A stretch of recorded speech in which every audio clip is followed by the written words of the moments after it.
Oilersnation every day with your hosts, Tyler and Liam. Not even clever. Conor McDavid looks for his second win in a row tonight. Let's get into it with the lead. Liam doesn't like when I say it was all Conor McDavid on Monday night. People in the chat didn't like it yesterday either. We had what do they know? Multiple should not be saying Well, then who was it? People just think Jake Wallman deserved a bit more credit for his 2-goal performance. For the 2 weak goals Jet Greaves let in. Anyways, welcome into Oilersnation every day. We're live from the Sports Closet studio. Check them out online at sportscloset.ca. And don't forget, it's their 25th anniversary this month. The prize, 4 tickets to a game night experience and a $1,000 Sports Closet shopping spree. All you need to do to enter is spend $100 in-store or online. No limit on the amount of entries. And entries close on November 30th. Shout out to our friends over at the Sports Closet. The show is also a presentation of Bet365. Download the app today. Use the promo code NATION. Whatever the moment, it's never ordinary at Bet365. I had a good night yesterday on Bet365. Had a little shot prop parlay that I cashed. Also hit a banger the other day. I already talked about the Barbashev one. But I also made a great move. I had $25 on the over between St. Louis and Calgary. Line set at 5.5. It's 3-2 late in the second. I'm getting a $79 cash out on my $84 payout. I'm just going to go ahead and take that cash out. They didn't score another goal all game. Wow. Bang! I mean, it's for $6. Like it's not even worth it. You got to take that cash out. 100%. Yeah. I might be on Bet365's VIP list because I've been very focused on betting on the Oilers, and that has not been going well. No, we'll get into our betting segment a little bit later on. The proof is in the pudding on that one. The graphic it's haunting at this moment for us, for all three of us, honestly. Do we have a crazy front runner now? Are you running away with it? I'm leading. I'm just under even. Yeah, but all of us are down money on the year. Oh, man. Wow. Just. Yeah. Betting on Edmonton. Well, if the team turns it around, I think we'll turn it around is kind of a good way to view it. As Edmonton goes, so does my account. And what an interesting kind of 2 weeks, I guess, this will be for the Edmonton Oilers as they kick off a 7-game road trip. They play 8 of their 9 games for the rest of November on the road. Wild. Philly, Columbus, Carolina, Buffalo, Washington, Tampa, Florida. Home for 1 against Dallas. Also, after that Florida game on next Saturday, it's 2 days off, a game against the Stars, then 3 days off. Is this because like Disney on Ice is at home or something? Like, what's forcing the Oilers out of Edmonton for so long? Let's have a look. Is it PBR? No. They already did that. We did PBR? No, we did CFR. Oh, CFR. Sorry. CFR. Oh, yeah, Disney on Ice. Oh, and it is PBR. PBR is this weekend.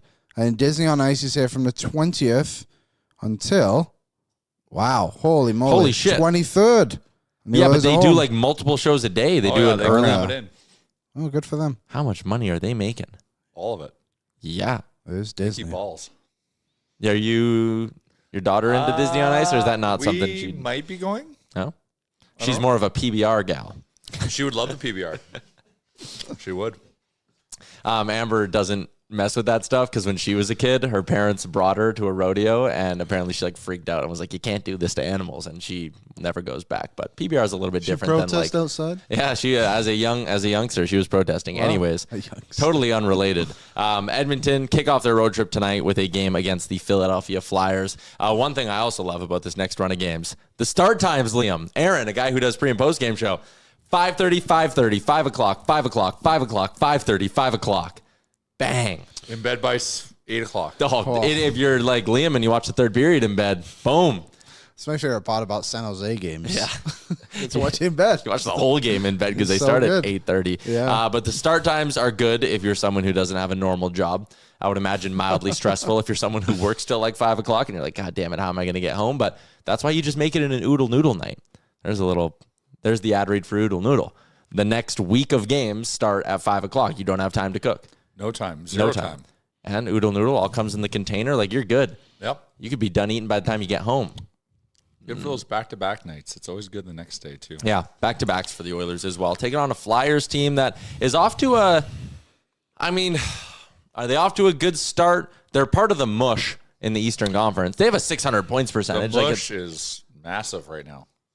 Yeah, the mush is massive. It's not even really, like, it started off as an Eastern Conference thing, but, like, the mush is the whole NHL. There are only 5 teams in the NHL with a points percentage below 500. That's insane. And they're all in the West, or one of them? Buffalo's the only one in the East. And they're only one game under 500. Yeah, if Buffalo wins their next game, they're back above that mark. Or they'll be Vancouver, really close. St. Louis, Nashville, Calgary in the West. Vegas now out of a playoff spot, too. That's kind of crazy. That 278 points percentage in Calgary. Oh, Boy. crazy to Where do they get their point from? Well, they have 4. They're at 4 wins now. Actually, They played 18 games. Yeah, then they might. Yeah, 4-12-2. Utah has dropped way down. Yeah, that's a little surprising to see. Yeah, they're now two places out of a wild card spot. It's interesting. There you go. There's a look at the I was Pacific thinking Division about standings. something. Do you think San Jose might just be what the Oilers were in what would have been 2017? Like the first year they made it with Connor and Leon? Yeah, because that was Connor's second year, right? Mm-hmm. So now second year, Celebrini. Maybe a little bit of a different structure of a team. Did we convincingly get into the playoffs that year? We finished second, I think. Yeah, we had home ice because we started that series against San Jose at home. Yeah. Yep. Yeah. And then, definitely. I went to game 1. Lost in Yeah, because overtime. game 5 was the Desharnais winner, and then they won it in 6 in San Jose. Yeah. Yeah. Lost 7-1 in game 3, I think it was. Yeah. No, game 4. I was there because they won the Was it first game game 4? in San Jose 1-0 or something low. And then you went to San Jose? I was in San Jose for the game. Oh, no shit, eh? And then the 7-1 drubbing. What's that barn like? It's actually, well, first of all, they call San Jose Man Jose. Anything else? No, that building get loud. It was the Shark Tank was known for getting loud. Low roof. Really? Low roof, high camera angle. No, very high camera angle, very misleading towards the roof is. So it like, and it's like, I don't know, like a tin roof or something. Like the sound just reverberates off of it. I think they might make the playoffs. And I know that's like a super out there, like it's They're not. early in the season. But I just wonder, like, what if they don't make the mistake the Oilers did in 2017, where they just didn't load up with the cap space they had? That they might do it.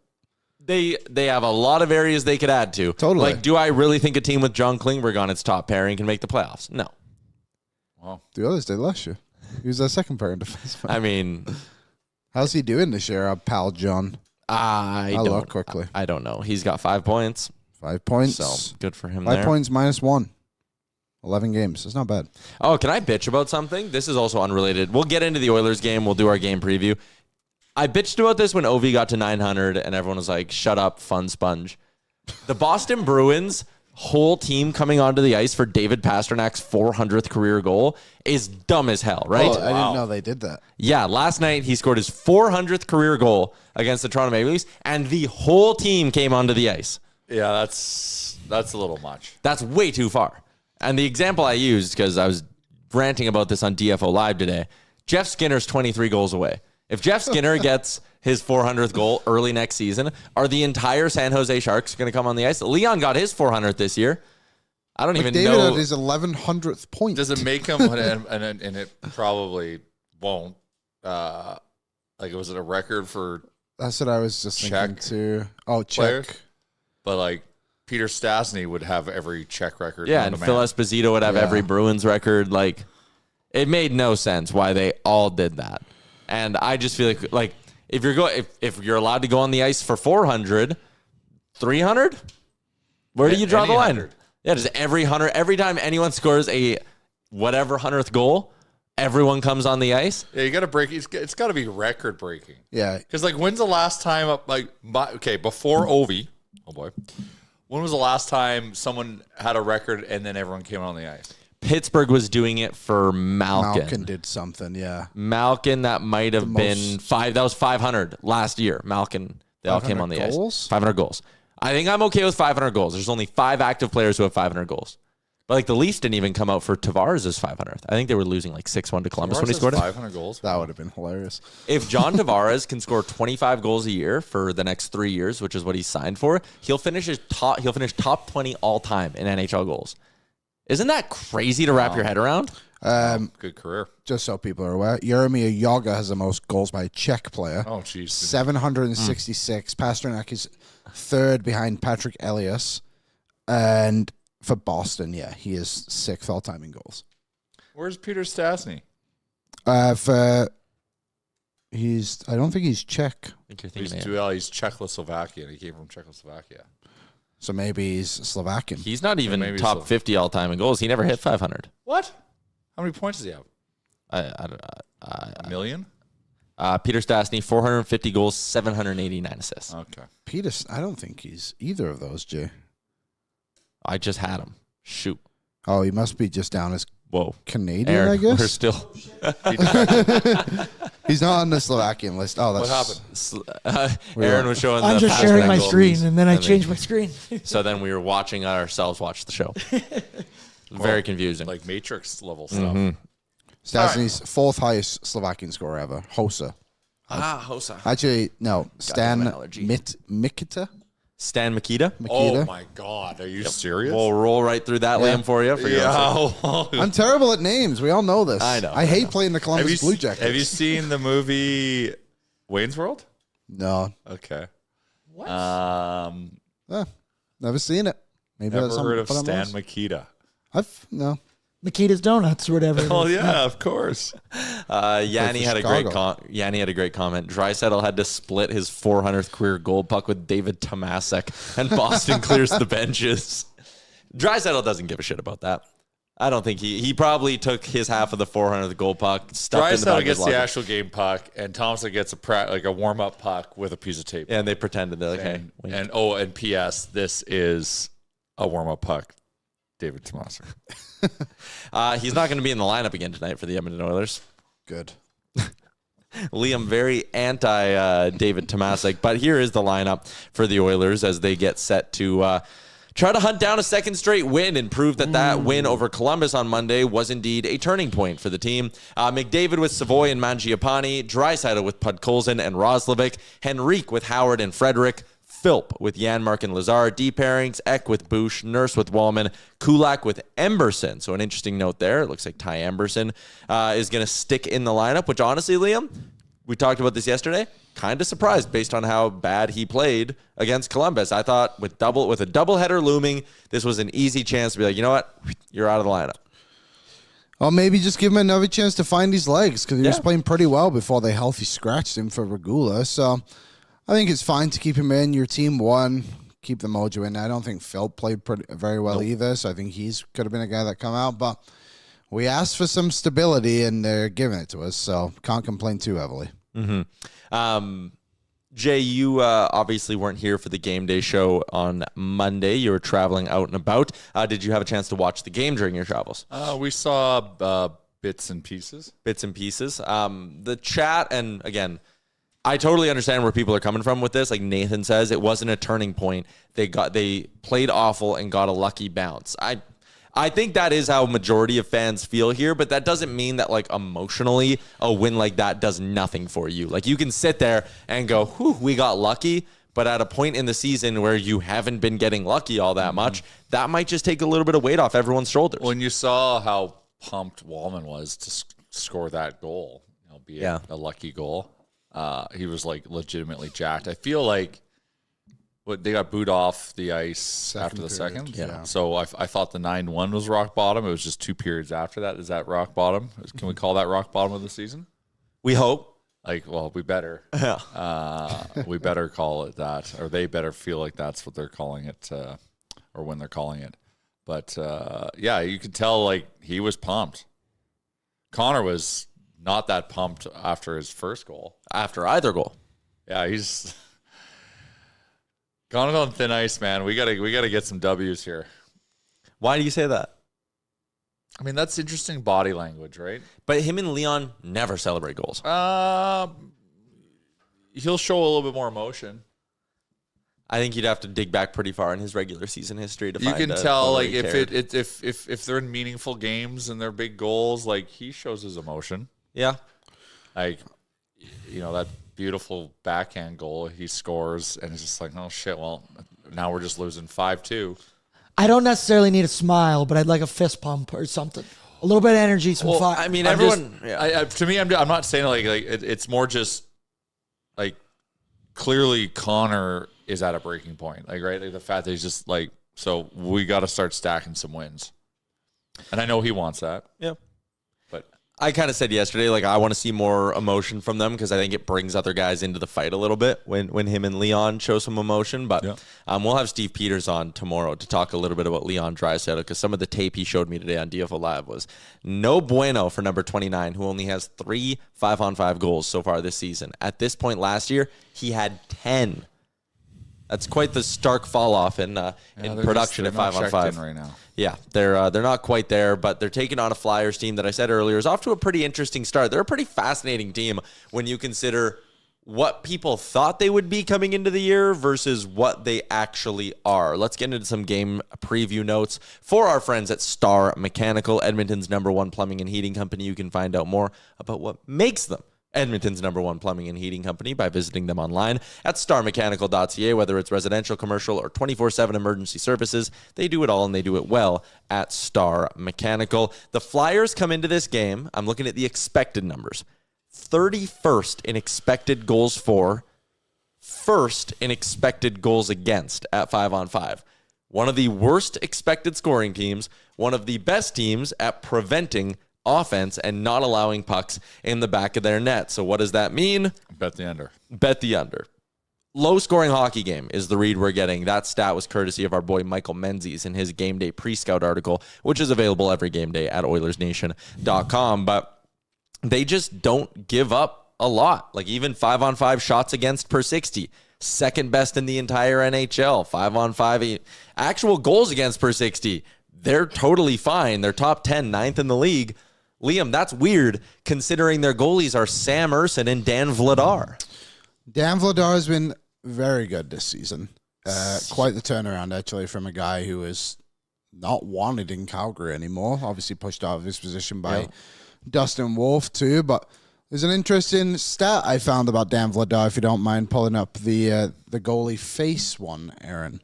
Ooh, I think we're all going to be very shocked by this. Has he given up a goal straight through his chest? He sure has. Whoa! Wow. How did he survive? Yeah, he is 35 of 36 directly to the chest.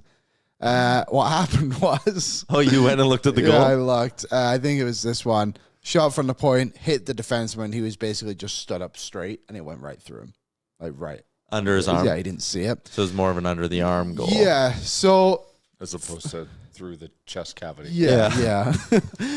From looking at a lot of the goals he allows, which is not many, you got to get traffic in front, which is something the Oilers have struggled massively to do throughout this season. But you can see they don't allow a ton from the middle, especially when you compare it to the Edmonton Oilers. If you have the other one, Aaron, we can flip around. This is the Edmonton Oilers. Look at all those pucks in the middle. That's a lot of red in the middle of the ice. A lot of red in the middle. The Oilers don't give out. Like, a lot of the goals don't come in from the side, obviously, in most teams. But this was just on Stuart Skinner, by the way, not Calvin Pickard. He has a 72% chance of saving a puck when it's right in front of him. But a lot of those are probably, I would assume, breakaways, whatever it may be. Okay, now that I have my eyes fixated on that one on the left, Aaron, can you flip back to the Philly one really quick? That's crazy. Just to watch that difference, look at everyone on YouTube, focus really, really closely on front of the net. See how there's only like 5 or 6 red dots for the Philly one? Now back to Edmonton. Good Lord. That is damning. For the podcast listeners, we care about you. The point is, Edmonton is giving up a lot of goals in front of their own net. And how do you give up a lot of goals in front of your own net? You give up a lot of chances in front of your own net. It's the hardest area of the ice. Give the other team time and space. Yeah. Yeah, way too much time and space. Oh, we love it. We love stepping out of the way. It's honest. That's your race, sir. Go ahead. Pardon me. Dante Fabro, please walk to the net. Like, it's absolutely insane, some of the chances they give up, the Edmonton Oilers. But just on Vladar, the big things I saw was, and again, I just watched his goals against. I didn't go through everything, obviously, but like, it seems like his reactions when you cause a bit of chaos in front of him, he can kind of falter a little bit. And it kind of goes with it, but just like getting pucks across, he's not very good at his lateral movement either, from what I saw. Interesting. But he's also been really, really good. The good news is, good news and bad news. Okay. Let me make sure I get this correct. I wrote it on my notepad, which I left over there. Okay, so this season, Dan Vladar has allowed more than 2 goals in a game twice this season. Mm-hmm. The good news is they've come in 2 of his last 3 starts. So maybe his hot start's starting to peter off a little bit. Maybe a little bit. Like, he did just have only allowed 1 goal against Nashville, But Montreal and Toronto were the two teams he allowed 4 only on 20 shots and 19 shots. According to MoneyPuck.com, his 6.1 goals saved above expected is 12th in the NHL. Even if you turn that into a per 60 number, it's still really, really good. Like goalies who have played at least 5 games this year. Oh, I did 6. Stuart Skinner. What I'm doing? Is it negative? For Skinner? No, it's not. It's positive, Jay. How does that make you feel? I really question the model they use for this. Oh, there's no winning with you. What was Vladar, sorry? He was 12. Show me where it's with a save percentage like that. There's goals saved above expected. All right, Aaron, pull up the chart we just looked at 3 times. Like, are they using like his baseline save percentage is 750? And no, it's anything we save it like that's the okay. So we had Kevin Woodley on DFO Live on Monday, and he was talking about expected save percentage and Calvin Pickard. Calvin Pickard's expected save percentage this year is .864. So that means if you put an average goalie in net, a league average goalie in the NHL, between the pipes for the Edmonton Oilers, and they gave up the quality of chances that they've been giving up with Calvin Pickard in net, an average goalie would have an .864 save percentage. And again, this is not absolving Calvin Pickard, who has been horrendous this year. His actual save percentage, if you're wondering, is close to .830. Not good. But Woodley said the only other time he can remember an expected save percentage being that bad was Eric Comrie his last year in Buffalo when like the Sabres were terrible, a last place team. So like let that sink in a little bit. The quality of the chances that the Oilers are giving up with Calvin Pickard in net is on par with a Sabres team that finished dead last in the NHL. That's ridiculous. So when you go to Skinner, again, his normal save percentage sucks. And I know you said you only caught bits and pieces of that Columbus game, but like Liam and I went back and watched all of his saves from that game. Breakaway save on Coyle, OT save on Charlie Coyle, stopped a bunch of chances. The most dangerous chance graded by expected goals that Columbus had all game, he stopped that Boone Jenner one in tight, which I know you can maybe argue about that a little bit because like the Fantilli one-timer I would say is a bit more dangerous and all of that. But like there was one goal in that Columbus game that I didn't love. I don't even hate it. I didn't love it. He just kicked out a bad rebound and the Oilers weren't there in front of the net to clear a guy or clear a puck away. Skinner has been not good enough. I'm like fully admitting that. Like he has not been good enough this season. But he has also been hung out to dry by this blue line. And the issue is, and the reason the stats look bad, this goes back to something I rant about all the time when I call Golden Bears games, because the Golden Bears are notorious for, they give up 18 shots in a game, but 4 of them are breakaways after they have a team hemmed in. And like, that's not fully what's happening here, but Skinner against Columbus faced 18 shots. 9 or 10 of them were high danger. Like his high danger save percentage was fine. His actual save percentage stunk because the team's not playing well in front of him. So again, Skinner has another level. There are nights this year, we do the quality start thing. There are nights this year where he has absolutely deserved his thumbs down and has been a top reason why the Oilers lose a game. I still think he's been fine this season as a whole. What was the expected goals was over 3 in that game too, wasn't it? Which again, I don't always love that stat, but sometimes these stats, as much as you hate them, love them, whatever, they do tell a tale. But like when you can sit and I know expected goals has its flaws, but when I sit there and watch a game, Edmonton wins and I kind of go, I feel like Stuart Skinner played pretty good. Then you go look at the data and it's like, oh yeah, the data says he played pretty good. Like, I don't know. Can't really argue that. The expected... Okay. What? So Skinner was fine the other night. Okay, the other night, yeah. And not against Colorado. Everyone sucked. And the numbers... Want to make that very clear. 786 save percentage? Is that what I saw? The numbers show... The 700 save percentage? Well, we don't talk about save percentage on this show. Oh, we don't. Save percentage stinks. Save percentage sucks. And it sucked that night, bad stat. It's flawed. And Stuart Skinner, based on the numbers, based on the quality, based on the quality of chances the Oilers have given up, I think you can use save percentage over a 100-game sample and get like a pretty good judge of a goalie. What about a 12-game sample? No, because it doesn't tell the story, Jay. Based on the quality of chances that the Oilers have given up, he has been a slightly above expected goaltender. What was his last year numbers? I'll go pull him up. I think goals against is a good but number. But now you're shifting the goalpost on the argument because we're talking about this year. You're talking about sample size. So now we're talking about body of work. Skinner was negative .031. And what was his save percentage? His save percentage was a touch below league average. His save percentage last year was 896, I believe. League average was 897. He was a touch. And again, the save percentage over the course of a 50-game sample size got pretty close to what the expected numbers were. He was a touch below league average. Over the last year and a half, I have no problem saying he is a touch below a league average goaltender. But again, the idea that he's been brutal this season just isn't true. He hasn't been brutal. I don't disagree on the defense comments because they've been brutal. And that's why even going into this year, celebrating the fact that we thought we had a top 3 defensive core. Like, I think we do if they play well. We haven't seen it. Yeah, Yanmark in the chat says, with good defense, Stu could be in the 900s. I disagree with that because last year the Oilers had an elite defense. And he wasn't in the 900s. So, I won't fully go all the way that way. Like, I'm not going to absolve Stu of anything here. But the other part of it, and this is something, again, that Woodley said earlier in the week, so it's fresh in my brain, is like, the Oilers also aren't paying for elite goaltending. And I think that's important to keep in mind with all of this. Like, the fact that Stuart Skinner, again, has been a touch above average so far this season, the Oilers are paying the cheapest, like no other team in the NHL spending this little on goaltending. Well, they signed up because it was a 3-year deal, right? Yeah. So it's like a quasi bridge. Yeah. So, team gets a haircut. And if all goes well, Stu gets paid at the end of it. Yep. Which is the hope. Yeah. But it has to be based off performance. And he does need to get better. There's no doubt about it. I just can't hold him to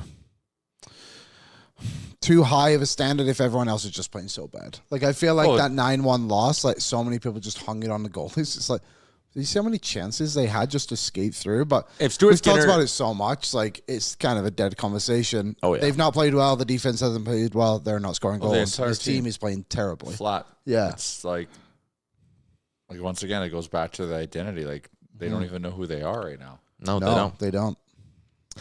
Philly, they're a team with Rick Tocchet. They've bought into some semblance of an identity, which is weird when you look at the makeup of the roster and compare it again to how they're playing, which is why I said they're like a puzzling team to look at. You mentioned, Liam, and it goes to this stat that Menzies had. They've only allowed more than 3 goals 4 times this whole season. Crazy. They've also only scored more than 3 goals just 3 times. And for a team who, coming into the year, what was it?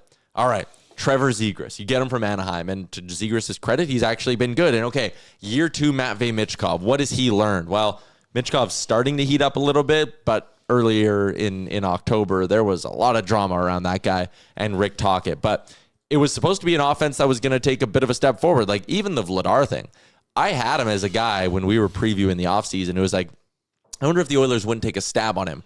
Then you saw Philly sign him to a $3.35 million deal, and it was like, oh, shit. I thought the Oilers were going to like maybe look at him for like $1.5 million on a 1-year deal. The fact that Philly gave him term, like, they weren't expected to be this good, and they weren't expected to be good by going this route, but here they are actually having a pretty good start to the season. And they've kind of had the Oilers' number as of late as well. The Oilers have lost 4 of their last 5 in Philadelphia. Last year, it was a 6-3 loss.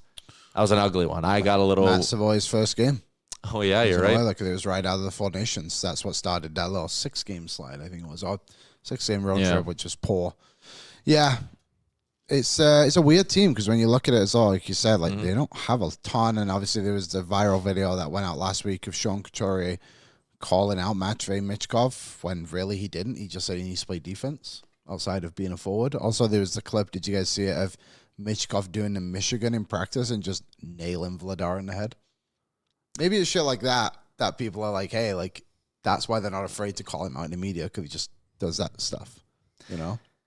Yeah, I can see that, and I can see a coach like Rick Tocchet not liking if you try to do the Michigan in practice and smoke your own goalie in the head. That feels like something an old school kind of coach maybe wouldn't be a big fan of. Continuing along with some cool stats, the Oilers passed this one along yesterday. Jake Wallman became the first player in Oilers history to score a game-tying shorthanded goal in the final minute of regulation. Wow. And I believe that was his 100th NHL point, too. Why didn't we all go on the ice? Why weren't we all on the ice? Should have gone on the ice. What a moment. It's crazy to think he's only has 100 points. It just shows like how little games he's actually played. What a late bloomer, right? Like he's 29 and he's played fewer NHL games, I think, than Bouchard, right?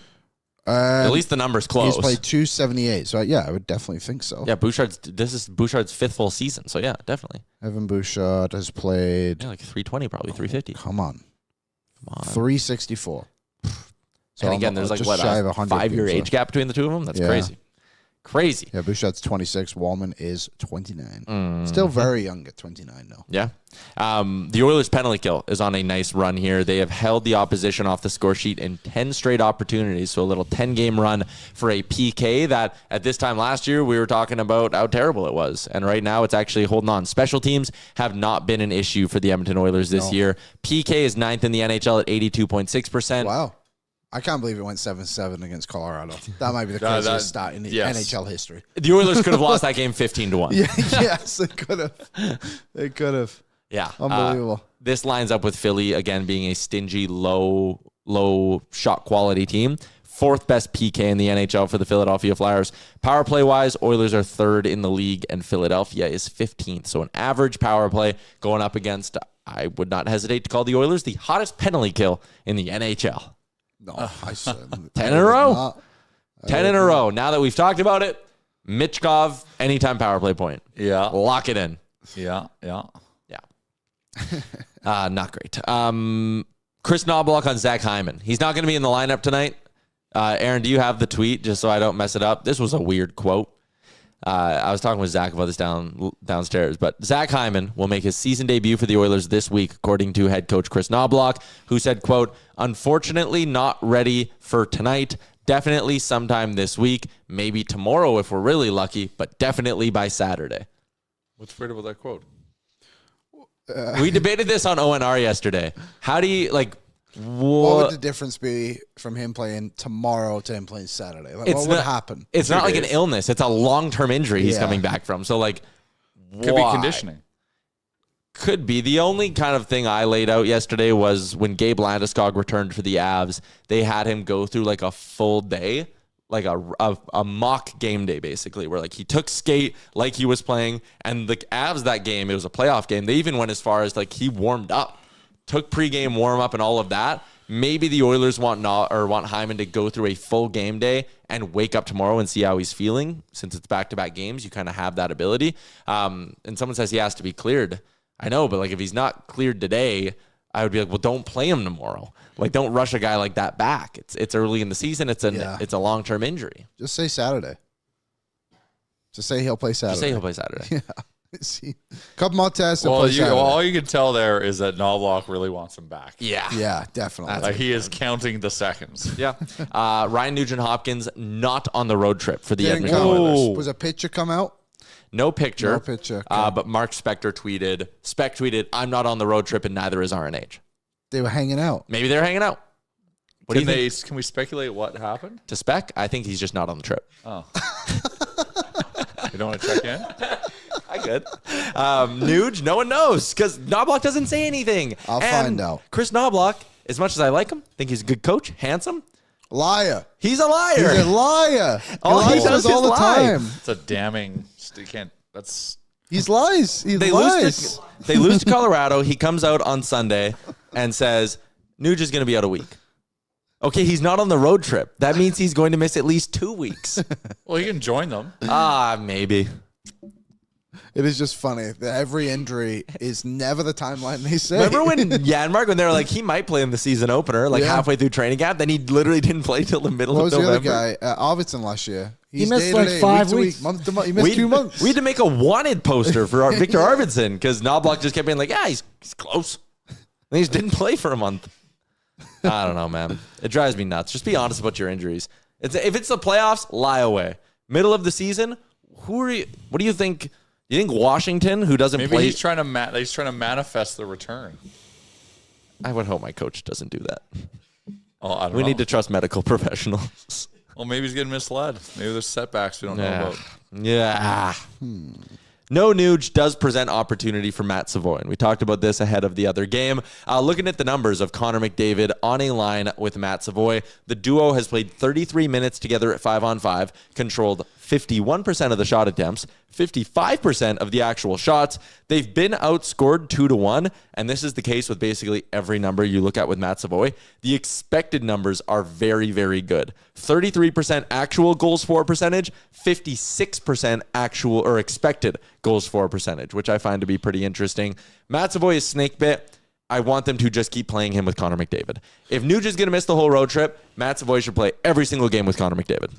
I want him to play at that 2 even when Hyman comes back and have Mangiapane be the one that falls down the lineup. Or start Hyman lower in the lineup. If you're worried about conditioning, if you want to ease him back into it, play him on the power play. I'm totally down with that. I'd put Roslovic in the Nuge spot, let him use his shot over there. But I would seriously consider having Zach Hyman, and this was thrown to me the other day. I forget what show I was on, but it was like, would you start him a little bit lower, and maybe you would run a line of like Henrique, Howard, and Hyman, and be like, you know what, go be a buzzsaw, go try create some offense, and let's ease Hyman in with like 14 minutes a game. Triple H.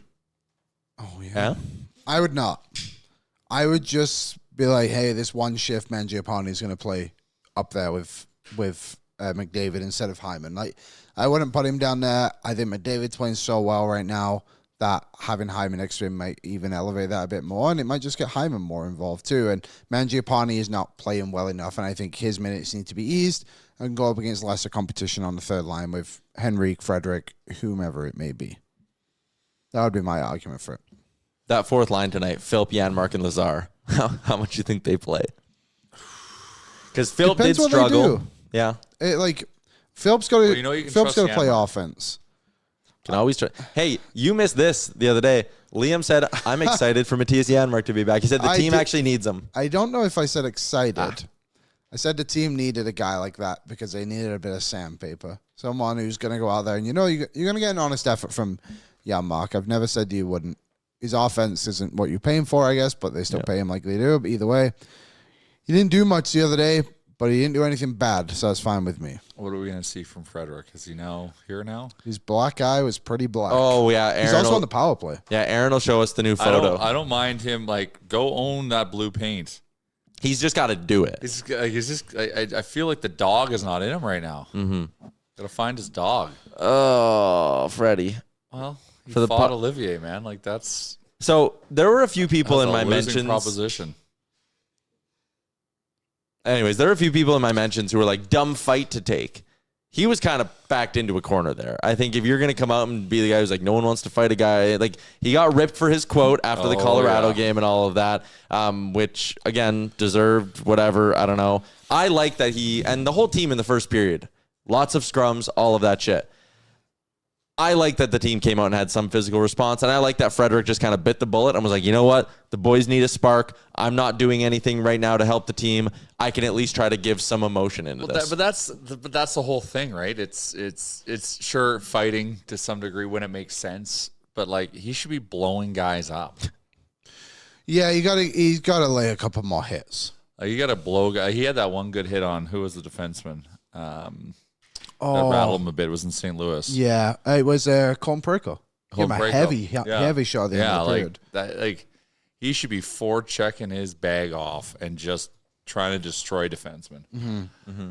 Yeah, you definitely need to see him because he's got the size, and so and maybe that'll help kind of manifest getting into his game. I feel like we don't have the Boston version of Trent Frederic right now, and his skating's perfectly fine too to like get to guys to hit them with relative speed. Maybe he's come to the Oilers thinking like this is now the skill era of his game. It's like, no, you got to go back to what, got you here, what got you paid. Because that's what we need. We lost some of that truculence, right? So he's got to be the leader of that. Yeah, I agree. And he could. He's a force. Like Olivier, like there's few heavyweights left in the league. Olivier is one of them. And so, Frederic had his work cut out for him, and it was obvious in hindsight. But he showed up, took his lumps. Connor made a comment about it, so that's nice. Let's see what he brings tonight. Obviously, probably not wanting to take a punch to the face tonight, but that's okay. He can still throw hits. Matthias Janmark had a comment in the chat. He said, Freddie has so much fan favorite potential. Yes. He's everything Oilers fans want from a player. Yes. And he just hasn't shown it enough, and we got to get used to him. He's here for a while. Me and Crawford both have his jersey. That's because the minute I'm like, that is the type of guy we need. And we're not seeing it right now. I don't think being a successful Edmonton Oilers is that difficult. In the sense of fans hard. just want to see people work hard. Well, yeah. Work hard and play with emotion. Yes. Be somewhat appropriately paid. Yep. And work hard. Which he could be. Or if you are crazy paid, then you really got to deliver. But you work hard. We love you, man. Yeah. Conor McDavid the other day. How about this stat line? I'm just looking at his numbers. He had 6 shot attempts. All 6 of them graded out as a scoring chance on Natural Stat Trick, which I found interesting. He was buzzing. Like, he very, very easily in that hockey game against Columbus could have had 4 or 5 goals. He obviously ends up with just the 2, but he had 5 shots on goal, 6 shot attempts from a high danger area. I think that's a really interesting stat line and an encouraging stat line from McDavid because while maybe the shots weren't there, he's had 5+ shots a handful of times so far this season. McDavid bringing the puck to dangerous areas and being willing to shoot. He always does. That's McDavid's superpowers. He can get into dangerous areas. We haven't seen it a lot this year. I would love to know what his passing rate in dangerous areas is versus shot. What's his pass percentage? Yeah. McDavid and Savoie on the top line with Mangiapane once again. I want to get to a couple of clips of audio here from our head coach, Chris Knoblauch. Knoblauch talking a little bit about what he liked from last game was the first one I had up. Yeah, there's a lot of positives. One, I thought our defensive play was a lot better. I thought we gave up less chances, which was the focus going into the game. I liked that we persevered, didn't give up, dug in with some late goals to tie it up in the third period and obviously win in overtime. But a lot of things to improve on, and a lot of it is just execution with the puck so we can move up the ice better collectively so we can get some more scoring chances. So what I found interesting about that, and I'm going to compare it to what Knoblauch will say of what he wants to see tonight, is what did they do well? He kind of complimented them on moving pucks up ice again. He's been very vocal on that is the emphasis of what he wants from this blue line. Cleanly moving pucks up the ice. Mm-hmm. Maybe why I'm, again, a little bit surprised that Regula is not playing for Emberson, because Emberson was the one guy who really struggled getting pucks out of his own end against the Columbus Blue Jackets. But that's what Knoblauch liked about last game. And then he was asked what he wants to see them do tonight against a Flyers team that is very stingy defensively. Well, a lot of it is, one, not getting impatient, trying to force things, because if you force things, that's going to lead into them getting the opportunities. But I think the little stuff like just puck recoveries, getting pucks to the net, but finding those rebounds. You're not going to get them out of positions very often. If you do, it's probably off of a transition play where you were able to check the puck back. But I think it's, for the most part, is making sure that our guys are patient, stick with the game, because they're just waiting to pounce on mistakes. I don't like when he says he wants them to stay patient, because I think part of the Oilers' problem is that they are not desperate enough in the offensive zone. And they are okay just passing it around the perimeter and looking for a perfect little opportunity, and then a stick gets in the lane or they miss a pass and the puck goes back the other way. I don't like the message of patience from this coaching staff. The message should be, if shit's not going well, make your own luck. Well, but then he also said, get pucks on net and rebounds. That's the make your own luck, bang and crash. Mm-hmm. I think that's what he's saying. We got to kind of don't try and do the craziest skill play of life, I think is what he's meaning by be patient. That could be, I'm with you with what you say, by the way. So I guess it's just, okay, I understand that now. How do you take patient? Is patient simplicity or is patient tepidness? Yeah, it's patience being don't try to out skill. Let's go outwork and let's go out bang and out crash. Might be the That's first my time. glass half full, rose colored glasses, funneling the Kool-Aid take from what he said.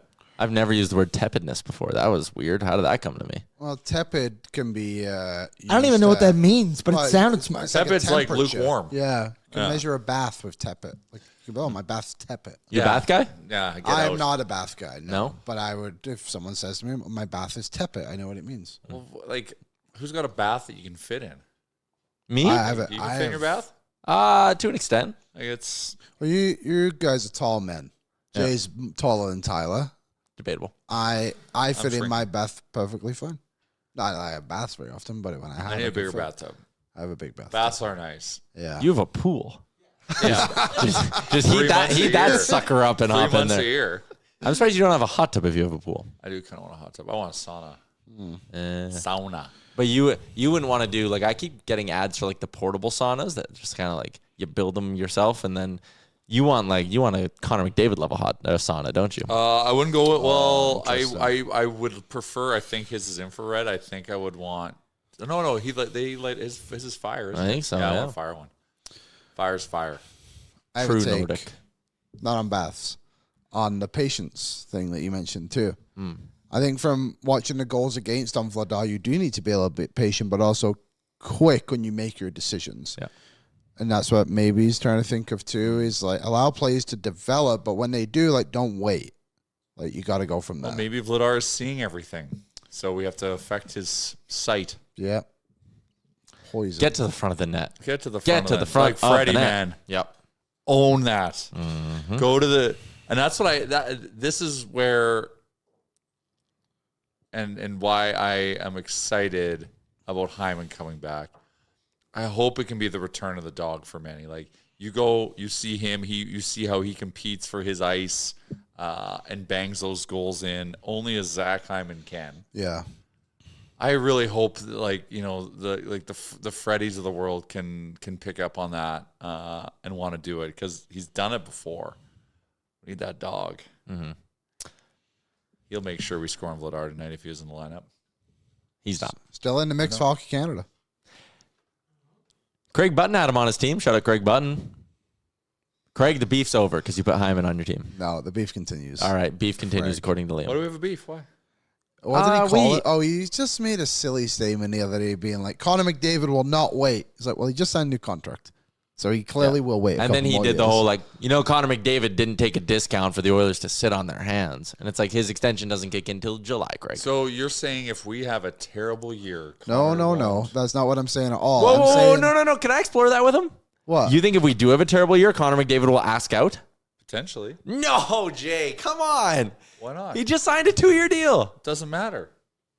Yes, it does. That's a good deal for everyone. That's a good deal for him. That's a good deal for other teams wanting to try to bring him in. Like if he's not seeing the writing on the wall, and this is where I say body language is very powerful. Like the fact that he's like, fuck, like you see it, like he's not happy right now.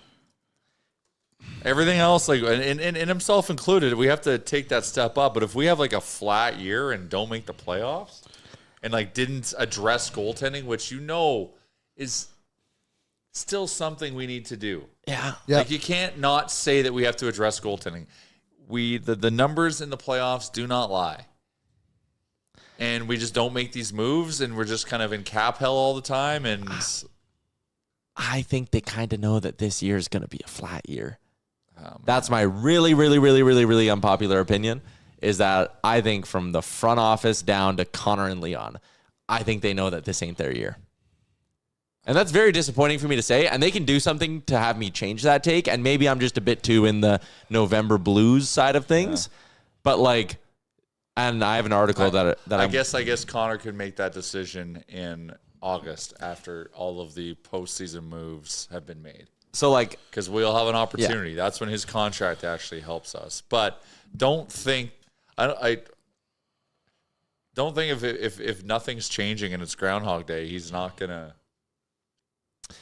Can we stop going down this avenue? I don't want to at all. We won the last game. And I'm sorry, I had to ask, but let's just start winning. My logic for saying what I'm saying, and do I think this team is capable of winning a Stanley Cup? Yes, because it's largely the same group that went to back-to-back Stanley Cup finals. They clearly have it in them to be that team come playoff time. But 2 years ago, what did they do? They went and got Matthias Ekholm. Last year, what did they do? They went out and got Jake Wallman. They made significant additions to this team, and I'm just looking at a group now that doesn't have cap space. They don't have their first-round pick this year because it was traded in the Wallman deal. They might be sitting there going, we need to save our first-round pick for July when we have money and we can go get UC Saros or Philip Forsberg from the Nashville Predators. Let's not use our 2027 first-round pick here. Let's just pump the brakes a little bit. They don't have money. They don't have a way to clear up cap space, and you can't do the double retention trick anymore. It's going to be very, very hard for Stan Bowman to add to this team. So the answer has to be in the room, which is why I say they can change my opinion on that as the year goes on. Well, the defense needs to be better. It needs to be as I guess other media outlets told us it should be. Yeah, they need to be the top 3 defensive core. Yeah, can they be? I don't know, but if they are, then we're in a completely different space. There is a 0% chance the Oilers have a 2027 first-round pick by the end of the season. There is not a chance the time is Oilers now. sit on their hands My man. and wait for shit to happen. Because if they do sit on their Then hands, he's Connor's gone. You Thank cannot you. have that mentality at all. I couldn't care less. What a plot twist. This Flat guy, the season I love could be. it. Like, That's the you have energy to we be need. aggressive. You have to play for what is right in front of you. We Every keep first- talking about how, the mushy middle, everyone's so mushy. That's a case to not go all in. Then go win the damn thing if everyone's all the same. You have Conor McDavid and Leon Draisaitl. What the fuck are you waiting for? Like, go do it, man. Yes. If there's a goalie upgrade, make it. If you can make an upgrade in your top 6, make it. We haven't seen this team with Nugent-Hopkins and Hyman in the same lineup this season. A severance-level plot they twist to just went today's and got episode. They managed to Unbelievable. negotiate Jack This is Roslovic innie or is to a outie? $1.5 million deal. What do you mean? They're Honestly? not just going to sit there and be like, what can they do in July? No, it is November. They need to win games like Jay said. I don't think McDavid's leaving either way, but if you sit on your hands and be like, Connor, maybe next year, buddy, he will be 30. Go win it right now. Go get it right now. I feel like you did get severed, and like I your can't vibe believe- for the first. I can't believe you're like, just wait. Like, what are you waiting for? They're flat this year. They is have not been their year. bad. They've been bad to start the They year. don't have a choice. The time is now. Yeah, and I don't think they need to react. They can let things play out. You know, everyone's playing so Well, poorly. they have to but, like, address their gaps. They have to really solidify what their gaps are. Yes. And they still got time to do that, and they have to address it. making a trade now, I don't think would be necessarily the wrong move, but I don't think it would be the correct move. My only concern is if you try to, like, you're saying there's a 0% chance that they'll have their first. I disagree with that because I think if you force a trade at the deadline, I hear a bet. Oh, I know. I will totally make a bet. If you force a trade at the trade deadline, I'm worried that they'll chase Mr. Right now and they'll miss out on Mr. Right in the summer. Like, UC Saros is there for you in July when you want him. Okay, or another team might look at it and be like, do I want the 2027 first round pick from the Oilers? Or do I take the chance that it doesn't go well and take the 2029 2028 when or Conor whatever, McDavid isn't on the roster? Yeah, maybe. If you wait, like, who cares? It's leverage the future. What an Yeah. injection of energy into today's episode. I am. The Oilers, I'm shaking. there's no time to wait. It's now. Maybe a little time to wait. No time. It's- No time. If Connor was 24, sure. The division is currently being led by the Anaheim Ducks, the LA Kings, and Seattle Kraken. I watched the Kings play last night. They whooped Montreal. Montreal. Yeah. Did you read Danger Sweet's comment? No, I didn't see it. He said, seeing these three fight is like seeing your mom, dad, and their throuple friend arguing. I don't know. I don't think we're a throuple. gotta get going Yeah. here. Not a throuple. All right. Before we get to Louie, we do have to get to our Bet365 Game Day Betting Challenge. Whatever the moment, whatever your bet, it's never ordinary at Bet365. Download the app today. Spotify question? Yeah, we'll get to a Spotify Oh, yeah. question later on. We've started mixing in Spotify more. Did you know you can ask? People can leave comments on Spotify. Yep. So now I've been asking people questions and reading their comments, and we're getting a lot of European women comments. On us. Weird way to phrase it, but it's a fact. It's factually correct. Yes. We have a woman from England and a lady No, from Belgium and Poland. Yeah. Two ladies watching the show, and else? Jim, who claims to be a woman from Madagascar, but he's lying. The other two are probably telling the truth. We think. Okay. Sorry, go I'll into check your the comments to find out. Now, betting talk. It's the Game Day Betting Challenge. Liam is in the lead. Jay and I coming up behind the rear. But it's not even that bad. Why am I down 5 units? Because you're 2 and 7. Playing bad. Yeah, but you're 3 and 6, and you're only down 3. I'm 3 and 8. I got all the Oh, numbers. I guess because it's what your wins have been better than Yeah. mine. So Tyler hit Who's a. your photo with? Oh, Tom Cochran? Yeah. Is it Tom Cochran? Yeah, that's Tom Cochran. Yeah, Tyler hit a. Life is a highway. What's the other one? Big League is his other one. None of us are making it to the big league of these records. No. Yeah. So All you right. hit a big one for you to be. Tyler hit one that was 1.8 units and 1.1. but you just haven't hit one. But you've hit something. I hit a Jack Roslovic power play point 3. Yeah, I tried to chase that yesterday. He called me at a really bad time when he asked for the bet. So I was like, You know, what time did he ask you for the bet? Oh, like during the show? No. We I was in a different time established a rule that if you get your bets in afternoon, it doesn't count. But Tyler doesn't want to follow the rule. I'm just trying to be nice to you. I got the loss too. I'm just okay. If I won, it would have been. I texted you at controversial. 11:35. You responded at 12:12. I texted you before the show. Anyways, our picks for tonight. This is mine. Conor McDavid 3 shots. Jack Roslovic 2 shots. You don't believe they can win? Roslovic has hit this in 9 of 12. He doesn't believe in him at all. Plus 135. Oh, yeah, flat year. That's right. Yeah. Tyler's taking a year off. Don't trade the pick. It might be a lottery He's pick. not going to hit money line once this Think year. what Keaton Verhoff could do on this blue line. Okay, what's your pick, Liam? I don't think the Oilers will win either. McDavid 2 points. McDavid 3 shots and over 3 goals on Conor McDavid show 2.0 is what you're betting on today. I don't even remember what I bet because it was like 5 in the morning when I sent it. Yeah, you sent it at 4:55 a.m. today. Did you even mean to pick First period. No. That's what I sent? Oh, yeah, no. That's what I tried. No. First period money line. Yeah, Oilers are going to win 1-0. We're going to be up 1-0. That's what I meant. I thought it was plus though. Okay, miscommunication, and it's kind of on my end. You took the first period. This is first period money line, which means if it's a tie, you get the push. Yeah. Oh. The bet you sent us was the first period puck line, which is they have to win it or you get a loss, and it's plus 160. Yeah, that's the one I want. Okay, so he wants we're giving him plus 160. Yeah, that's all I'm like, minus 130. Have I would not to have win. picked it. Have to win the period. They're going to win 1-0. Tie is a I loss. thought that was so unlike you to pick a minus bet. Yeah. Well, because you got to get in the weeds. I'm like, I don't know if they can win money line for the game, but they can win money line for a period. How much was it? Plus 2. Plus 160. 160. I actually kind of like it. It's enough. Yeah, well, I'll chase the juice with you. I feel like they'll be up the 1-0 after first period. What happens after? Only God knows. TBD. Might lose 3-1. All right. But I still feel like I'm betting a win that way, you know? Yeah. That's fair. It's kind of a win. 1/3 of it. It's small wins, Yeah. literally. Okay, a quick thing for Spotify, because we do our Spotify question. We forgot to give the one yesterday, but I got a fresh one for today, and I'm also going to ask Louie for his take on it as well. Is it? Yesterday, we did get 3 comments on Spotify. Nice. Dukes was in and said, going to need Boardsy to show off his tan lines on the show. Nope. Got to tune into pregame. Yeah, there you go. Craig said, took my wife to her first ever NHL game against the Blue Jackets. What a game. Thank goodness you didn't say Colorado.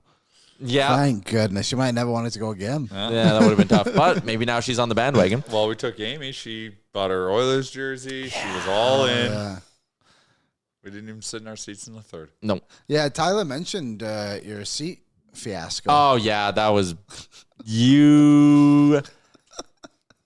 I don't want to make it a big thing, but that's like, that's right up there with one of the worst things you could do in bringing someone to a game. Oh my God. I didn't mean to put you in that spot. But you never, so like my seats were in a different section from the group.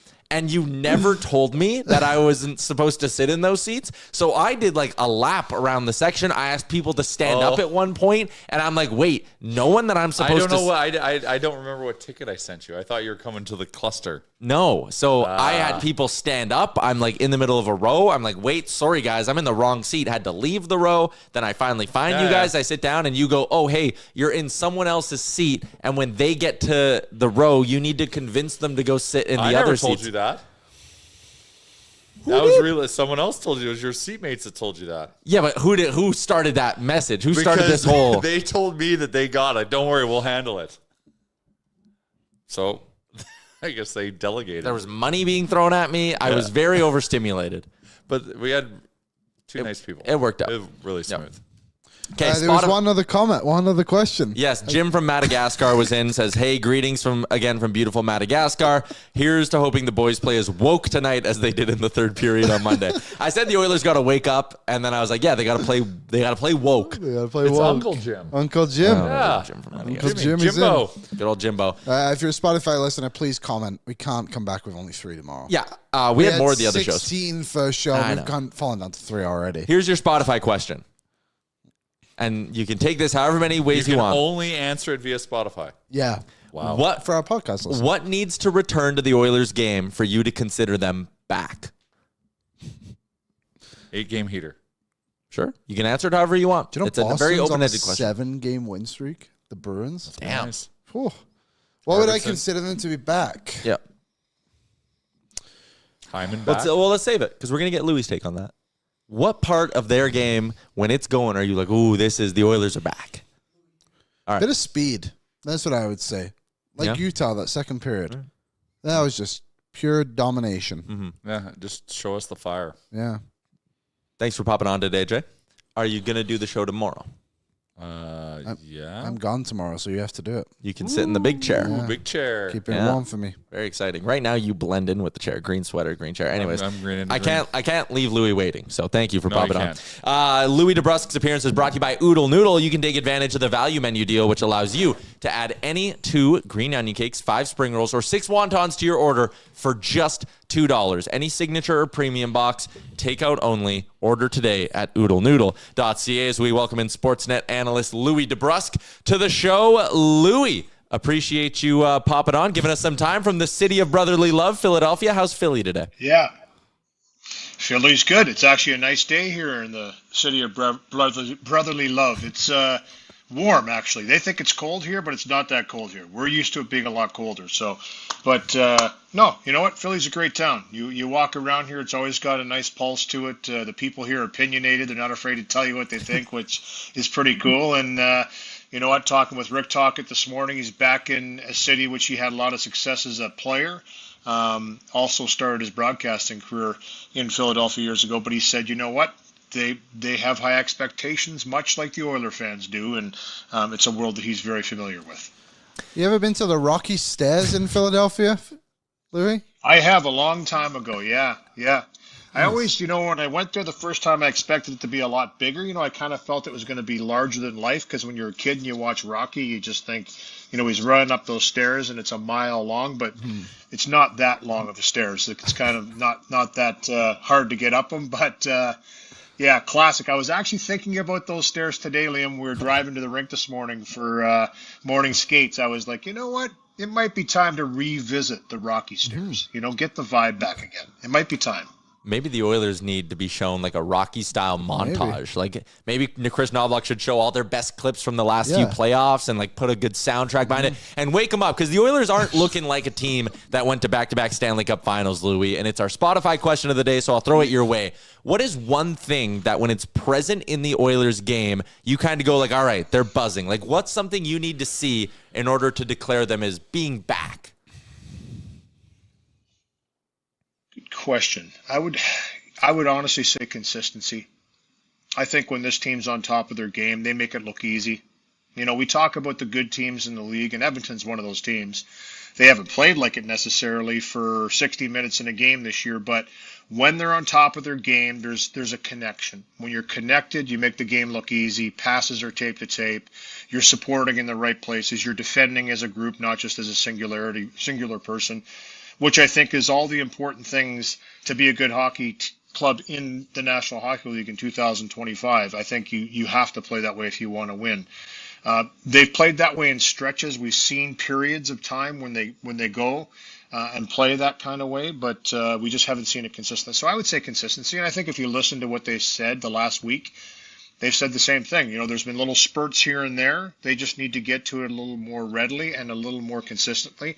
And I think that'll take care of a lot of the problems. Number one, in their defending, which is the area that I think they have to clean up the most.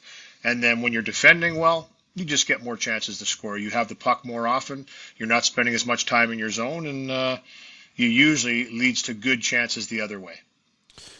Trent Frederic was called out this week by Chris Knoblauch after Knoblauch was asked the question and he just go out and do it. But then goes out and fights arguably the toughest guy in the league in Mathieu Olivier, and fair to say he did not come out on the right side of that fight. I guess my question is really like, what kind of impact can that have on the team when someone like Frederic or anyone goes to fight someone and you kind of know they're already outmatched? Well, I'll tell you this. I think if you look at the comments from Conor McDavid right after the game, the first thing he did was call out Freddie. You look at the comments from Chris Knoblauch after the game, the first thing he did was call out Freddie in a positive way. They didn't care if he won or lost the fight. Yeah. Truthfully. If you're a light guy in the room, and I'll say this because this is a role that I played. If you were a light guy in the room, which Freddie is, he's a very well-liked guy in that room, then it doesn't matter if you win or lose the fight. It just matters if you show up. It matters if you show up, you go out there, you're trying to get your team going. That's what everybody that watched that understood. They knew that that's a very tough thing to do, going up against a tough customer in Olivier, who is, I agree, could arguably be the toughest guy in the league right now. Great player, toughness combination. And you know what? He went in there. He hadn't fought in a long time. I give him a ton of credit. I give him a ton of credit for going out there, initiating that fight. Took a couple. He was no worse for it. I talked to him today about it. Actually, had a pretty good chuckle. And here's the thing. It's like anything else, guys. If you're not in the flow of fighting, I remember if I went like 6, 7, 8 games without a fight, it was like, I kind of feel like I'm out of sorts. I need to get into one. But if I had fought, say, 3, 4 times in an 8-game period, I felt like I was in fighting shape. I felt like I was ready to go and I could handle whatever was thrown my way. So it's like anything else. When you're in it, you're in it. When you're not, you're not. And when you're not, it's very difficult to get back into it because you got to just initiate. That's exactly what he did. Get the first one out of the way. I don't care whether he won or lost that fight. I truly don't. I think we put way too much emphasis on that. I want guys that are not afraid to stick up for their teammates, not afraid to go out and try and get something going. And I think that's what his teammates saw in that game against Columbus a couple nights ago. So credit to him. Credit to him for doing it. And you know what? I think it won't be the last time he does it. I think he's going to get more confidence every time he does it. And he was rewarded. Chris Knoblauch threw him up in the top line again for a shift or two. He shuffled around. This team right now needs emotion. It needs emotion. It needs drive. It needs guys really, really fighting to try and drag people into the fight, not only in the skating offensive world, but in the physical world as well. Needs guys to do that, and that's exactly what Trent Frederic was trying to do. We had Thomas Hickey on the show yesterday who held down your spot between the benches from Monday night's game. And we asked him, what was the bench's reaction? And he said basically what you just said. He's like, they did not care at all how the outcome of that fight was. And I thought people were just like so overly critical of it for a guy who we've all talked about not done enough for the Oilers this season. So he finally goes to try and do something. And then we're like, oh, well, why did you fight that guy? He's like, well, what is he supposed to do? But my question is, what did he do in Boston that was so successful to him that he isn't doing in Edmonton right now? He scored 18 goals that one year. Yeah, exactly. 17, 18 back-to-back years, so not a lot of power play time. He did kind of what he's trying to do here, but just hasn't done it as effectively yet. I think he's still playing a little catch-up. Coming to a new team, sometimes it takes players time to figure out their niche. And quite frankly, it's just being engaged. I know I hate to use that word, but that is the word, engaged. Go out there, and it's not just about dropping the gloves. Go out there and be a physical force. Go out there and finish checks, chirp someone after the whistle. When Freddie's on top of his game, and I've seen it, he's talking a lot. When he goes quiet, that's when he needs a little kick to say, hey, you're better when you're engaged. And it doesn't matter if you drop the gloves or not. It matters that you're engaged physically and you're chirping guys. He's a big guy. And I think that's where he was really effective in Boston. And Boston was a different team, though. I will say that right out of the gates. Boston had a different identity, whether people like to believe it or not. That team went to war every night. They were totally comfortable in 2-1 game, 1-0 game, shutting it down, not getting a lot of scoring chances, working the walls, finishing checks, cross-checking, coming together as a scrum. We actually saw some scrums in the game versus Columbus. It was nice to see a few scrums in front of the goaltender where, quite frankly, they've given up a few too many chances against. There's nothing wrong with being hard to play against in front of your own goaltender, and there's also nothing to not be afraid of being harder to play against in front of the opposing team's goaltender. Those are where the scrums should happen, in my opinion. In front of each goaltender, respectively. If you're a team that gets in more of those than not, I think you're a solid team and a hard team to play against. The teams that just kind of go away and push away from the scrum, and sorry, like, it is about being engaged. And it starts with the guys like Trent, starts with the guys like Podkolzin and being physical. You look at a guy like Darnell Nurse. I look at Matthias Ekholm. He's a big, mean guy in front of the net. Kulak, Wallman. I mean, go down the list. I mean, you had Leon Draisaitl throwing his weight around there. I saw Conor McDavid with a pretty hard hit, too, on the forecheck. Like, this is everybody. In the playoffs, it's expected. Everybody hits. If you don't hit, you don't play that way, you won't play. If you're a liability or a soft player in the playoffs, I hate to tell you guys, you just don't play. You can be as skilled as you want. You will be shoved out of the game by a more physical, determined individual. He might not be as skilled as you, but he's going to beat you because he's just going to wear you down. He's going to be at you every single night for a 7-game series. He's going to own you. Yeah, your skill might come through on the power play or from time to time, but overall, he's going to wear you down because he's going to be on you every shift. And that's the difference. Hard to get there in game 16, 17 every single night, but I think it was no question that's what this team needed. And they're going to need it again tonight against the Philadelphia team that is very similar to Columbus, has some young skill, very talented players. They roll lines. They play a hard game. They're working on their defensive game right now under Rick Tocchet, something that he talked about this morning. But they also have a little physical edge. I think Delorier has been injected back in the lineup for tonight. We'll see come game time. Hathaway, they've got some guys who like to muck it up a bit. So be ready to go out there and have a real hard game, and I think the skill will take care of itself. Yeah, you definitely can't get away with playing soft, and you mentioned the defensive structure too. Like, Aaron, can you pull up the goalie chart that we had from earlier? I wouldn't mind just revisiting that really quick because it illustrates something that you said, Louie, where when you look at where Dan Vladar has gotten scored on this year, he hasn't given up a lot of goals from in front of the net because he hasn't had to face a lot of shots from in front of the net. And I know this is a lot to look at, but like there's maybe 4 or 5 red dots right in front of Vladar here, and then flip to the Skinner one quickly. Oh my God, there's like 15 red dots in front of the net from where he's getting scored on. So we talk defensively, but offensively, like the Oilers need to have a much better mindset at 5-on-5 of like, you know what, the pretty play isn't working. Let's make our own luck a little bit here. Like I loved the Jake Wallman goal. That was a shot from the point. There was a little traffic in front and boom, Greaves lost it. He batted it into his own net. They need to have a mindset sometimes, I think, of let's just make our own luck and fire pucks on net. And, like, again, you can't score a weak goal if you don't take a weak shot. Like, sometimes you just got to see what happens. See, and I don't know if I think those are weak goals because anytime there's a screen in front of the goaltender, if you ever listen to me break down analysis of a goal, if it's mano a mano, which I like to say, and it's straight up and a guy beats a goaltender, you're like, yeah, the goaltender is going to tell you every time he should have had that shot. I don't care if it's Ovechkin or Draisaitl shooting the puck. They're like, I should have had that puck, right? That's kind of what they do, right? That's where they take pride.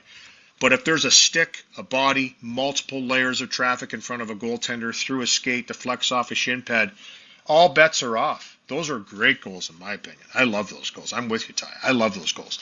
And they do need more. And I know I sound like a broken record. I constantly have to remind myself to try and say things in a different way during the telecast. And we've said this a lot. Jack and I have had this conversation. I think every game I've said pucks need to get deep. I know it's a cliche, but it's true. There needs to be a heavier presence in front of the offensive goaltender. Every single game, you have to be determined to get there to give your defenseman a shot. And if they don't take it, that's on the defenseman. That's on the defenseman not taking that shot if there's a guy standing looking at you, standing in front of the opposing goaltender. Don't look for the better play all the time. Look for the first one. Bang, you look up, you see a guy looking at you in front of the net, zip it in there. Good things happen. It's amazing. Plus, it also puts the opponent on edge. It puts the opponent on edge to make them collapse a little bit. Maybe you have some space on the outside after that. Maybe you can find a little bit more room. And I would say the same thing in the defensive zone. If you watch teams that have played against Edmonton, the scouting report is out. They're getting bodies in front of the net. They are. And they're fighting to get to that spot. And Philadelphia tonight will be no different. They will fight to keep you out of the front of their net, and they will fight to get to the front of your net. Edmonton has to have the same mentality tonight. And if they do that, it's what they do in the playoffs. It's why they're so effective and so successful in the playoffs in the last 5 years, is because that's what they start to do. They're determined to do it, and when they're determined to do it, they're hard to play against. So Hopefully they take a little bit of that. I'm not trying to take away from transitional play and skill off the rush and tic-tac-toes. Not at all. I love skill. I love skill. I love seeing it. But if it's just not going your way the way it's gone with Edmonton this year, you have to build it. You have to build on it to be able to have opportunities like that. We saw McDavid with a couple beautiful moves against Columbus. Of course he's going to do those kind of things. And I don't expect him to dump it in the corner every time he comes down the ice. But I can tell you this. For the rest of the players not named, Draisaitl and McDavid, I do.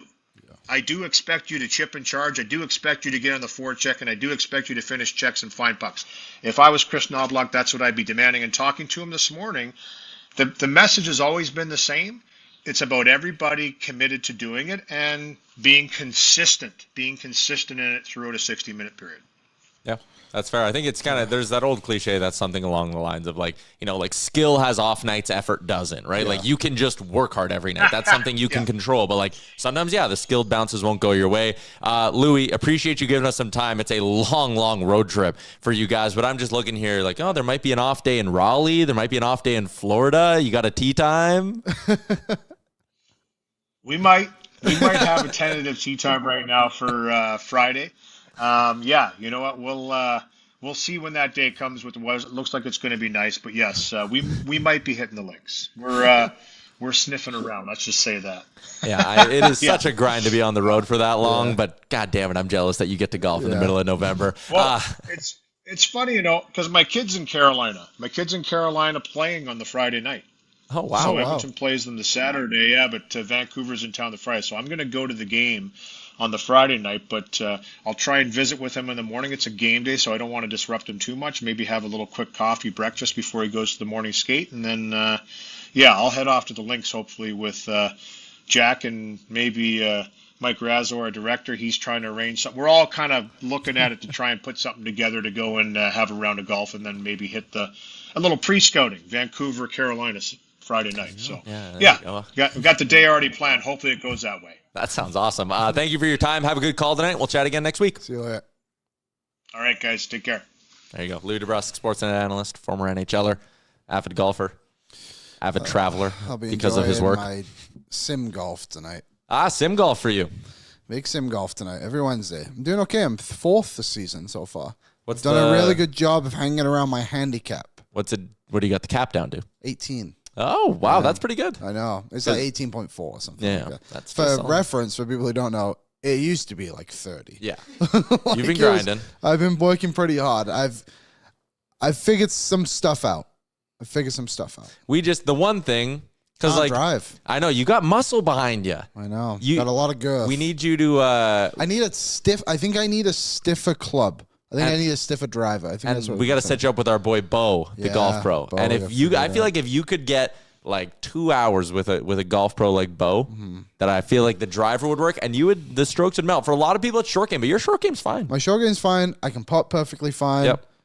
Everything's fine. I just can't drive the ball, and it literally sets me back like 2 shots a hole. Yep. I'm not that bad. I'm not good by any means, but like I'm good. I'm doing okay. How about the fact that our listener from Belgium is in the chat today? I know. Thank you so much for tuning in live. Unbelievable stuff. That's great.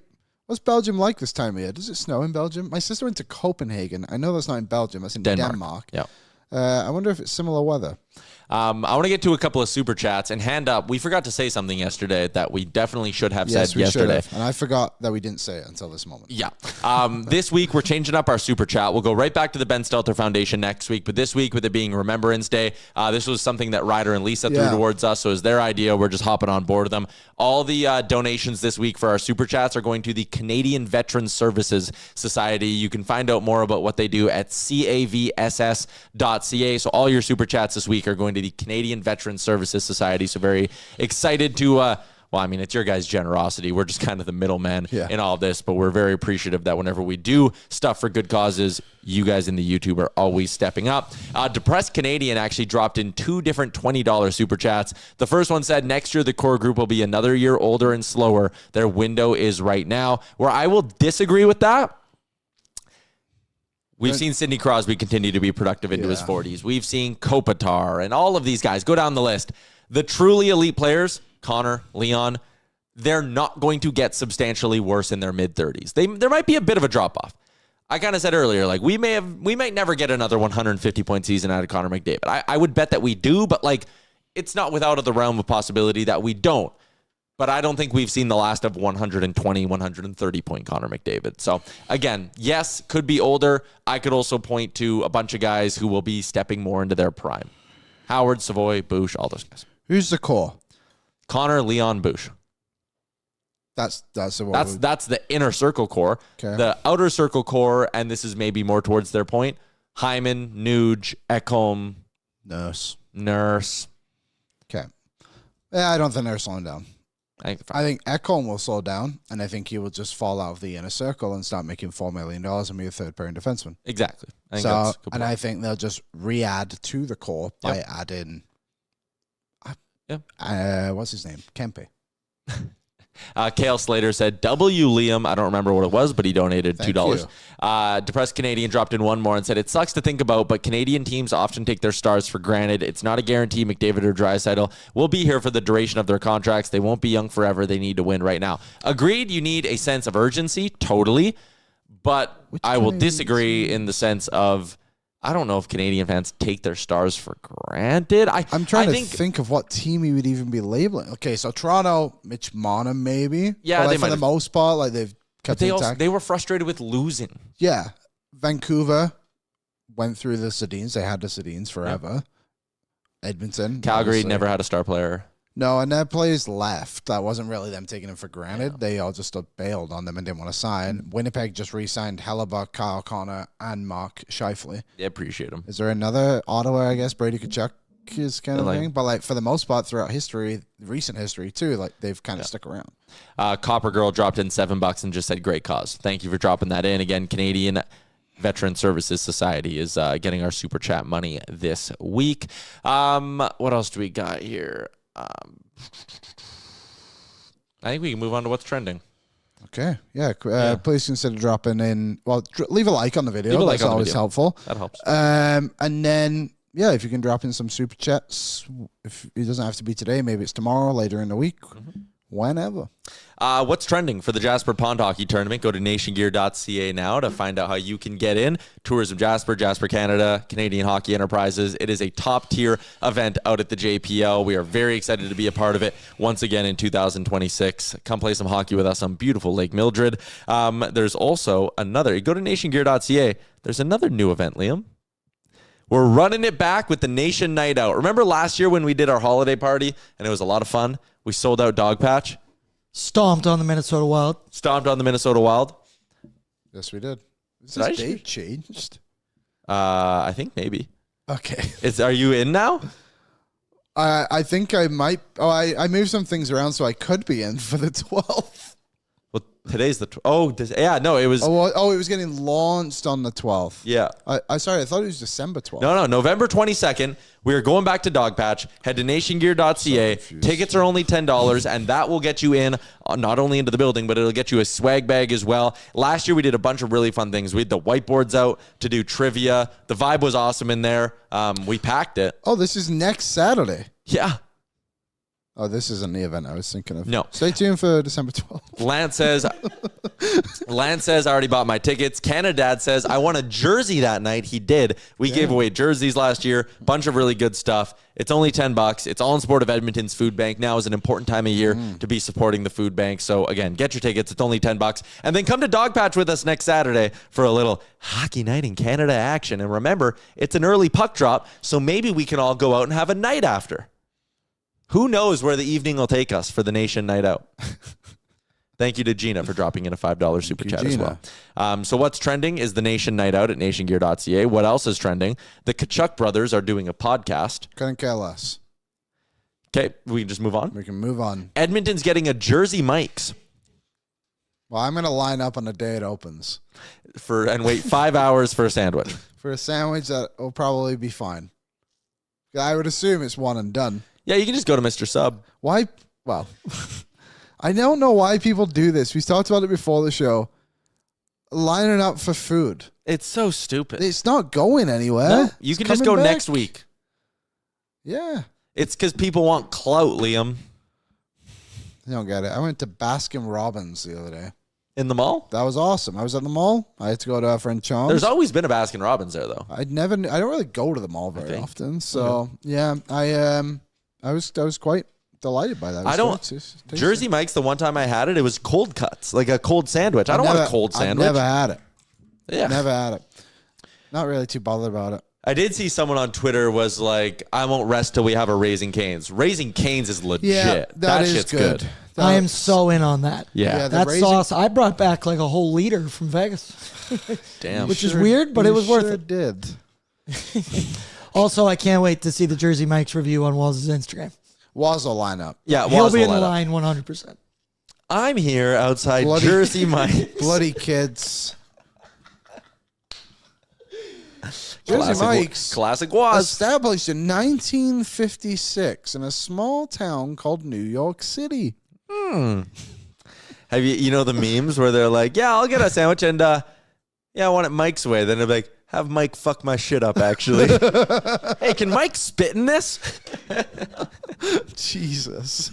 No, I haven't seen that from Mike. I've never been. Like I said, I've never been to Jersey. I had it once. In-N-Out's a good one. I had it in Nashville, and I was so hungover, and I was like, oh, a good sandwich sounds so good. And I went and got it. I'm like, do you guys toast your sandwiches? They're like, no.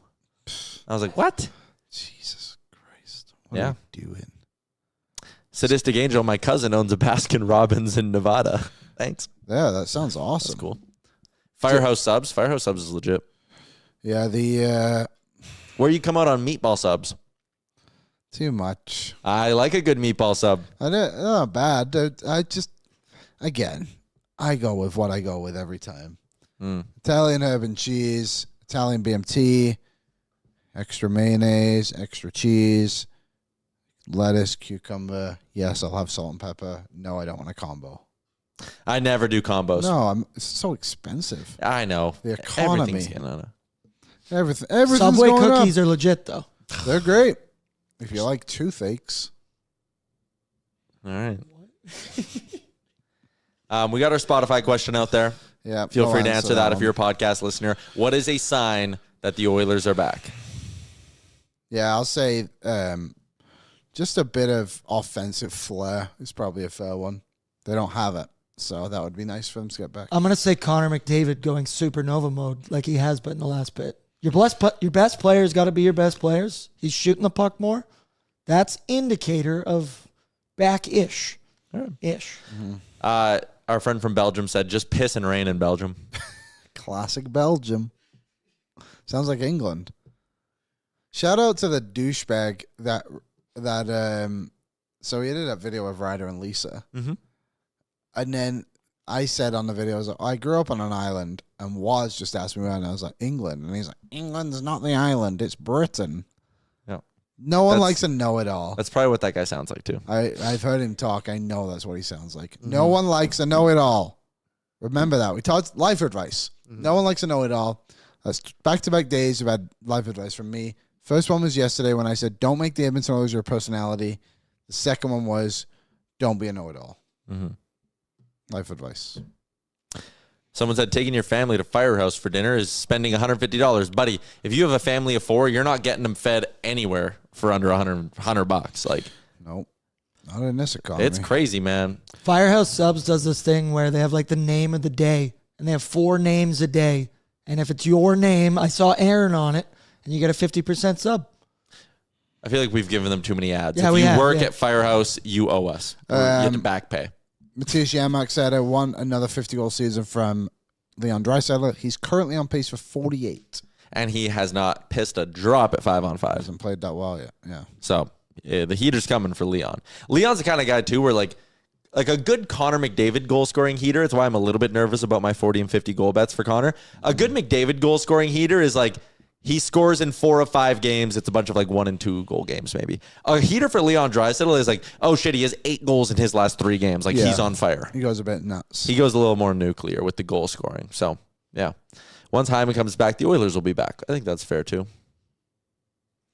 They'll get going. I'm not worried about it. Aaron is on pre-gaming today with Coombsy. Boardsy's back. 4:30 start. Yep, give me a good one. We'll talk trip. Mm-hmm. We'll hang. It's nice to be back with the band. Thanks for holding down the fort while I was gone, gentlemen. Yeah, no problem. It was Appreciate fun. it. I like doing pre and post games. Yeah, I don't mind them either. Couple dog patch meals for the boys too. Yeah, they I were had good. the pizza. There you go. Chicken sandwich for me. Not the one Eli spoke about before, but I had a nice tomato pesto one. It was awesome. That Tomato. pizza thick. Double C. Damn, them boys thick. Yeah. Okay, well, thanks for tuning in today, everybody. We really grinded out the last 10 minutes or so. yeah, there. Liam got really mad for like 5 minutes earlier on. That was Well, crazy. You triggered me. There's nothing I could have done. That was unavoidable. Yeah. Can't give up. Never give up. Never stop. Never stop. Never stopping. There it is. We should end every show with something like that. An You give inspirational us quote. inspirational. Never stop, never stopping. That one's from Conor for real. Thank you.